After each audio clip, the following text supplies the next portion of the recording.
कुणाचं अरे कोण म्हणता देत नाही। शांतीनगर रहिवाशांची रात्री घरे उद्ध्वस्त केल्यामुळे उसळला जनआक्रोश।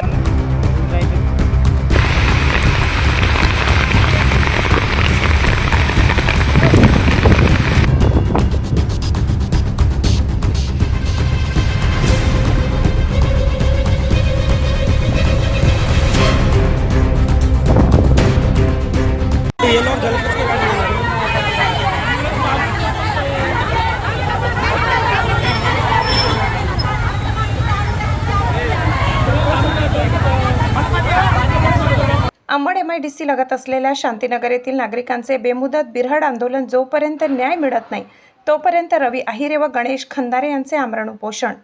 उपोषणकर्ते ज्येष्ठ नागरिक गणेश खंदारे यांची प्रकृती खालावली। संतप्त आंदोलनकर्त्या महिलांचा कामगार आयुक्त कार्यालयासमोर ITI सिग्नलवर रास्ता रोको। काही काळ वाहतूक ठप्प, वाहनाच्या लांबच लांब रांगा लागल्या होत्या। शेवटी पोलीस प्रशासनाच्या मदतीने उपोषणकर्ते ज्येष्ठ नागरिक गणेश खंदारे यांना खासगी रुग्णालयात दाखल करण्यात आले। वाहतूक कोंडी मोकळी करण्यात आली। आमरण उपोषणकर्त्या ज्येष्ठ नागरिक महिलांचा आत्मदहनाचा इशारा। बेमुदत बिरहड आंदोलन आता वेगळ्या वळणावर।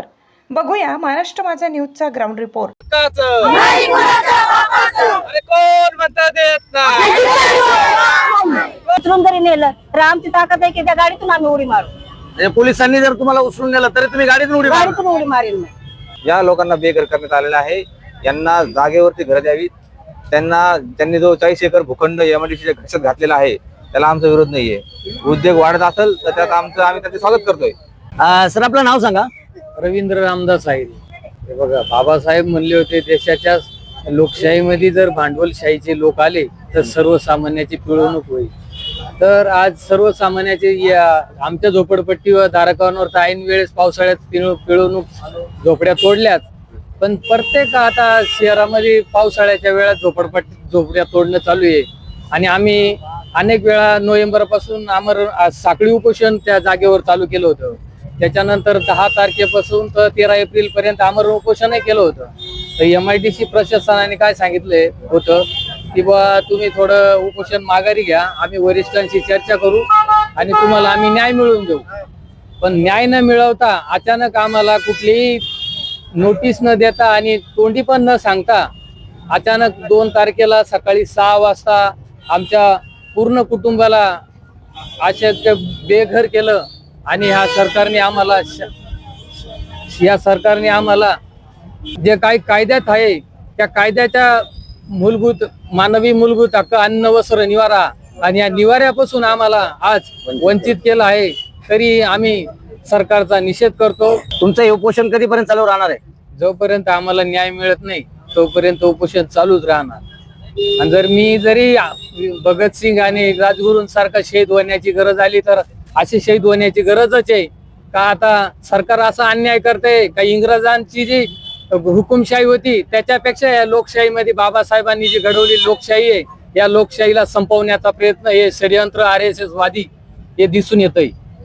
जय भीम, जय महाराष्ट्र। ताई तुमचं नाव काय आहे? वंदना रवींद्र आहिरे। हे उपोषण करते आपले कोणा?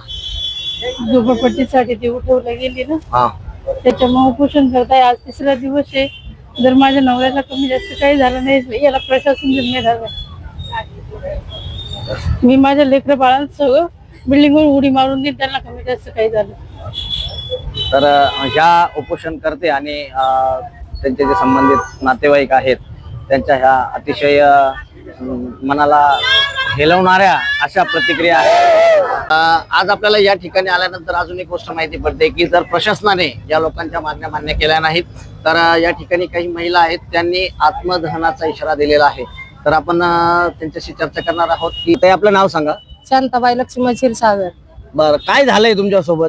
आमच्या संघ आमच्या 6 वाजता आम्ही घरात असताना त्याने आमच्या झोपड्या तोडल्या। बरं, तुम्ही किती वर्षापासून राहत होता? आम्हाला 40 वर्ष झाली। 40 वर्ष झाले। बरं, तुमचे घर पाडले, आज तुम्ही आंदोलनाला या ठिकाणी आलेले आहात।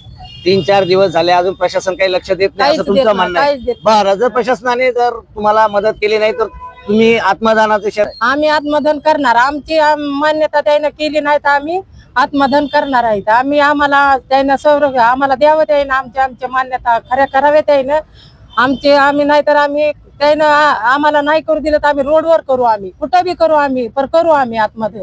पण म्हणजे या संदर्भात प्रशासनाला कळवलेलं आहे का? हा कळवलंय आम्ही, कळवलेलं आहे. कळवलंय आम्ही. ताई, तुमचं नाव सांगा. संगीता हरिश्चंद्र क्षीरसागर. तुम्ही देखील आत्मदानाचा इशारा दिलाय, काय सांगाल? आम्ही त्यांनी जर आम्हाला नाही काही सोय दिली तर आम्ही करणार म्हणजे करणार, 100% आम्ही आत्मदान करणार.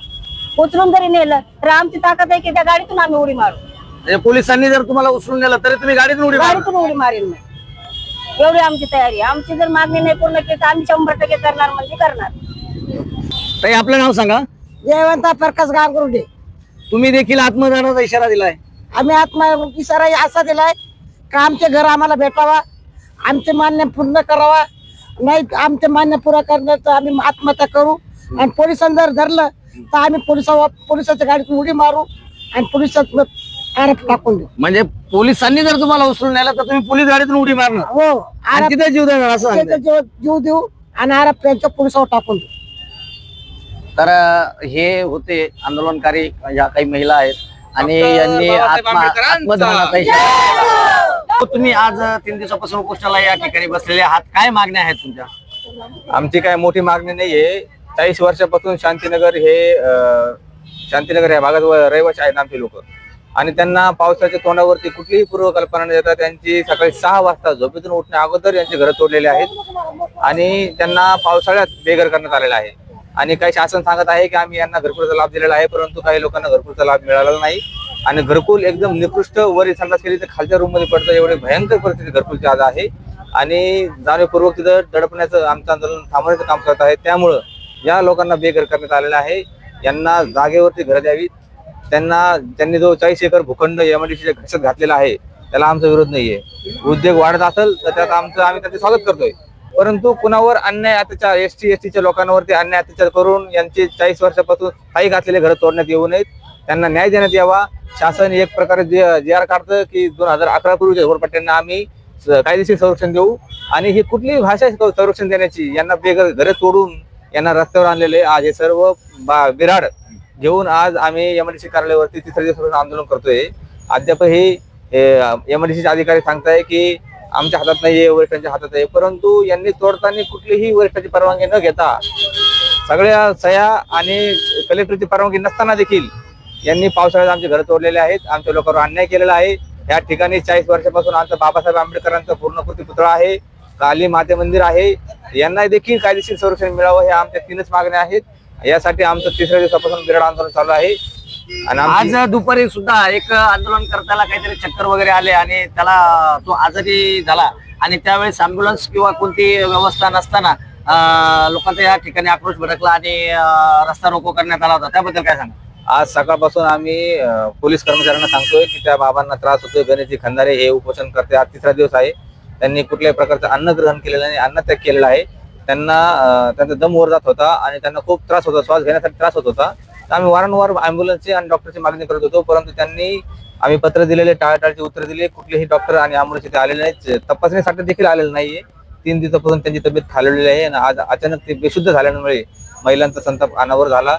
यांनी रस्त्यावर उतरल्या आणि तात्काळ अँब्युलन्स आल्याशिवाय आम्ही हलवणार नाही, परंतु त्यांची परिस्थिती बघता आम्ही घाबरून गेलो आणि आम्ही पटकन त्यांना रिक्षामध्ये हॉस्पिटलला पाठवलं. कोणत्या सरकारी दवाखान्यात पाठवलंय? आता इथे पोलिसांनी त्यांना कराड ह्या प्रायव्हेट हॉस्पिटलला घेऊन टाकलेलं आहे आणि बिलांची ते हॉस्पिटल आमच्याकडून मागणी करत आहे. परंतु आम्हाला जर रस्ता, आम्हाला बसारा देखील काढू दिला नाही तर हे लोक पैसे भरणार कुठून? आम्ही जेव्हा उदार झालेले लोक आहे आणि आमच्याकडून आज हे प्रायव्हेट हॉस्पिटलला पाठवून आमच्याकडे पैसे मागणी करताय, त्याला आमचा विरोध आहे. आम्ही पैसे भरू शकत नाही. म्हाडाचे कोणी अधिकारी तुम्हाला भेटले होते? हो, आमचे म्हाडाचे रणजितभाऊ ठाकरे काल आम्हाला भेटून गेलेले आहेत. त्यांनी देखील दीपक पाटील साहेबांशी चर्चा केलेली आहे आणि त्यांना मागणी केलेली आहे, या लोकांना तुम्ही भूखंड द्या, ते आम्ही स्वस्त दरात म्हाडाचे घर उपलब्ध करून यांना जागेवरती घर देऊ. परंतु त्यांना देखील त्यांनी काही पॉझिटिव्ह उत्तर दिलं नाही. या उद्ध्वस्त कुटुंबांना न्याय मिळणार का, असा प्रश्न या माध्यमातून उपेक्षित कुटुंबीय जनतेलाच विचारत आहे. महाराष्ट्र माझा न्यूज साठी मुख्य संपादक जनार्दन गायकवाडसह कॅमेरामन प्रवीण कासार, नाशिक.